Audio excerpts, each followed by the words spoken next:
Assalamualaikum warahmatullahi wabarakatuh. Di sini kelompok 6 akan mempresentasikan mengenai perumusan teori akuntansi pendekatan regulatoris.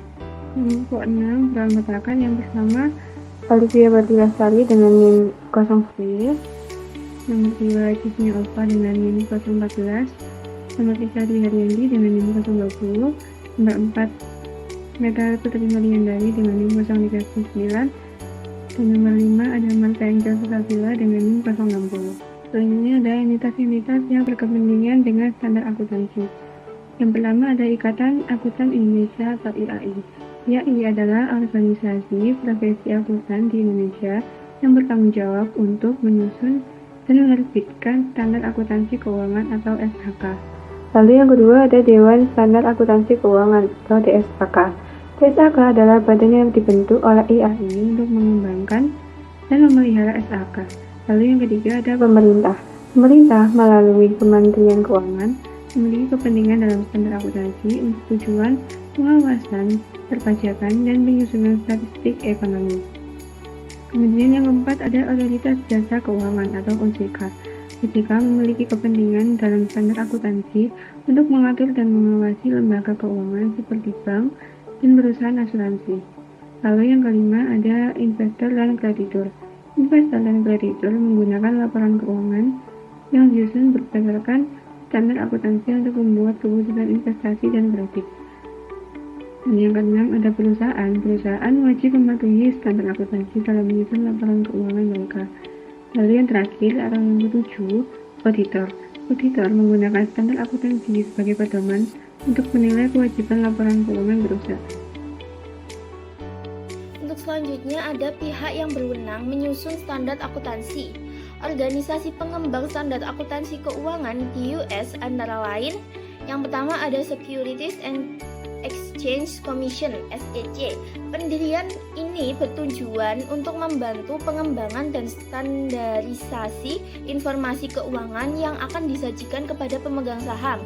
Yang kedua ada American Institute of Certificate Public Accountant, bertujuan untuk memperkuat profesi akuntansi dan meningkatkan kualitas layanan yang disediakan oleh akuntan publik bersertifikasi. Yang ketiga ada Financial Accounting Standard Board, bertujuan untuk membentuk serta memperbaiki standar akuntansi yang ada dan melakukan pembimbingan serta pendidikan publik. Yang keempat ada Government Accounting Standard Board, bertujuan untuk membentuk dan memperbaiki standar akuntansi keuangan bagi pemerintah lokal maupun pemerintah negara bagian di US. Selanjutnya yaitu mengenai legitimasi proses penetapan standar, yang berarti sejauh mana proses tersebut dapat diterima dan diakui oleh masyarakat. Jadi jika standar yang diterima secara luas, berarti proses yang transparan, inklusif, dan akuntabel itu sangat penting. Di sini dijelaskan ada 3 aspek. Yang pertama, aspek transparansi, yang berarti proses penetapan standar harus terbuka dan dapat diakses oleh publik, yang memungkinkan masyarakat dan pemangku kepentingan lainnya untuk memahami bagaimana standar tersebut dirancang, siapa yang terlibat, serta dasar atau alasan dibalik keputusan yang diambil. Transparansi ini mencegah adanya konflik kepentingan dan memastikan bahwa standar yang dibuat tidak hanya menguntungkan pihak tertentu. Aspek yang kedua yaitu konsultasi, yang berarti di sini dalam penetapan standar melibatkan berbagai pemangku kepentingan, termasuk regulator, perusahaan, investor, akademisi, dan masyarakat umum. Yang dengan adanya diskusi dan masukan dari berbagai pihak, standar yang dihasilkan menjadi lebih inklusif, relevan, dan sesuai dengan kebutuhan ekonomi serta perkembangan industri. Aspek yang terakhir yaitu akuntabilitas, yang mengacu pada kewajiban semua pihak yang terlibat dalam proses penetapan standar untuk memenuhi atau untuk mematuhi aturan yang berlaku dan bertanggung jawab atas keputusan yang telah dibuat.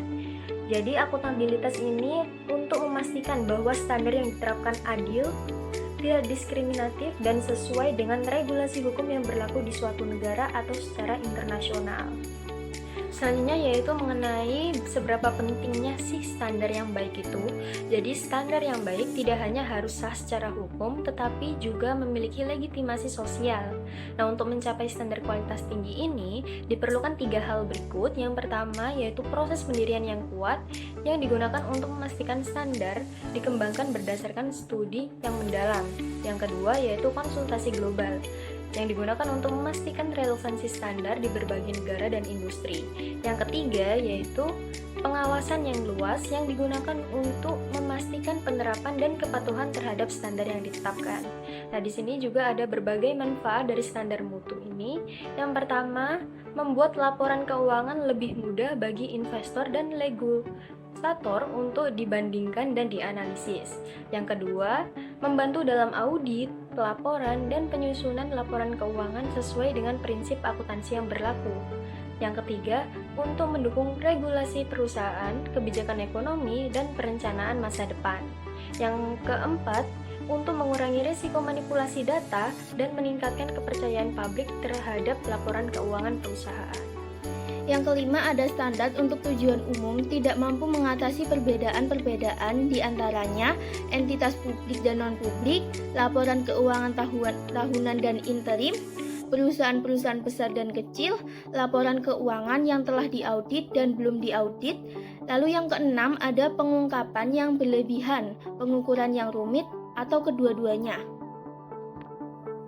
Untuk selanjutnya ada pihak yang berwenang menyusun standar akuntansi. Organisasi pengembang standar akuntansi keuangan di US antara lain, yang pertama ada Securities and Exchange Commission (SEC).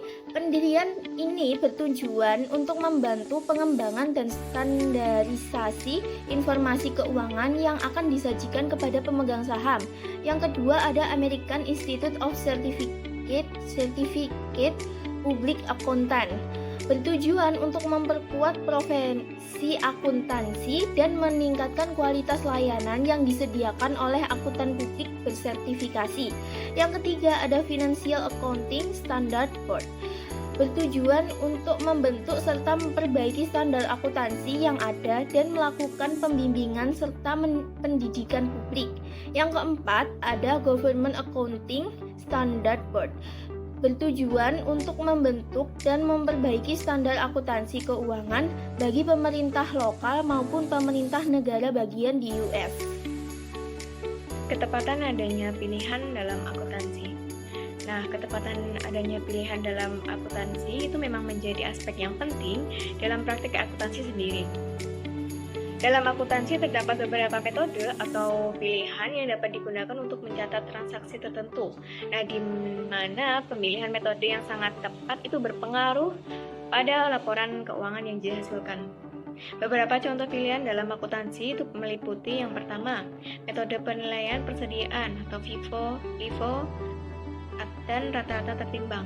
Yang kedua, metode penyusutan aset tetap, yakni garis lurus, saldo menurun, dan juga unit produksi. Dan yang ketiga, pengakuan pendapatan, metode persentase penyelesaian, metode kontrak selesai. Dan yang keempat, ada metode pencatatan investasi yang terdiri dari metode biaya dan juga metode ekuitas. Seperti yang kita ketahui, standar akuntansi sangat penting dalam menciptakan laporan keuangan yang transparan dan dapat dibandingkan. Namun, setiap negara memiliki pendekatan yang berbeda dalam menetapkan standar akuntansi mereka, terutama negara berkembang.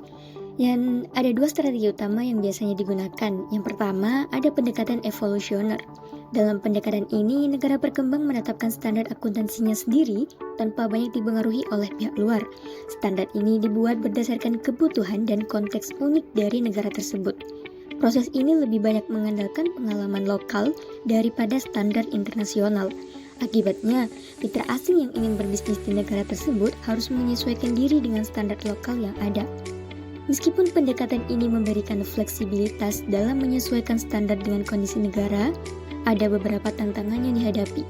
Salah satunya adalah peningkatan biaya karena perusahaan asing perlu menyesuaikan sistem mereka. Selain itu, pendekatan ini juga dapat menghambat kerjasama dan investasi asing karena perbedaan standar dengan negara lain. Yang kedua, ada pendekatan transfer teknologi.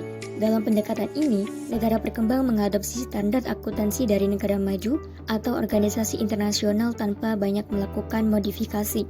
Pendekatan ini sering digunakan oleh negara yang ingin mempercepat modernisasi sistem akuntansi mereka.